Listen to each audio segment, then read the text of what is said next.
ശ്രവണ hearing aid സെന്ററും Payyanur college NSS യൂണിറ്റും സംയുക്തമായി ഒരു വർഷം നീണ്ടു നിൽക്കുന്ന കേൾവി ബോധവൽക്കരണ ക്യാമ്പിന് തുടക്കമായി. Payyanur college principal doctor VM Santhosh ഉദ്ഘാടനം ചെയ്തു. ശ്രവണ ഹിയറിംഗ് എയ്ഡ് സെന്ററും പയ്യന്നൂർ കോളേജ് NSS യൂണിറ്റും സംയുക്തമായാണ് ഒരു വർഷം നീണ്ടു നിൽക്കുന്ന കേൾവി ബോധവൽക്കരണ ക്യാമ്പ് സംഘടിപ്പിക്കുന്നത്. കോളേജ് സെമിനാർ ഹാളിൽ നടന്ന camp Payyanur college principal doctor VM Santhosh ഉദ്ഘാടനം ചെയ്തു. ഒരു സ്ഥലത്തൊരു കലാപരിപാടിയോ ഗാനമേളയോ നടത്തുന്നുണ്ടെങ്കിൽ ഒരു 2 പഞ്ചായത്ത് അപ്പുറത്ത് വരെ അതിന്റെ ശബ്ദം കേൾക്കും എന്നതാണ് ഇപ്പോഴത്തെ ഒരു അവസ്ഥ. നിങ്ങളെല്ലാവരും അനുഭവപ്പെട്ടിട്ടുള്ള ഒരു കാര്യമാണ്.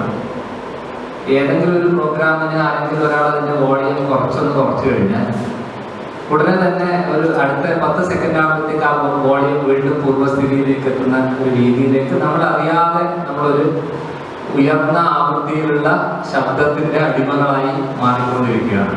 ശ്രവണ hearing aid center chief audiologist Aswathy Sreejitha, KV Rajesh എന്നിവർ ക്ലാസുകൾ കൈകാര്യം ചെയ്തു. ചടങ്ങിൽ Shravana manager Sandeep Balan, NSS coordinator TK Jayarajan, TV Surekha, Santhwana Gangadharan, Adish Sajeev എന്നിവർ സംസാരിച്ചു. ടെസ്റ്റിംഗ് ക്യാമ്പിന് ഓഡിയോളജിസ്റ്റ് PV സ്നേഹ നേതൃത്വം നൽകി. 100ഓളം കുട്ടികൾ ക്യാമ്പിൽ പങ്കെടുത്തു. News bureau.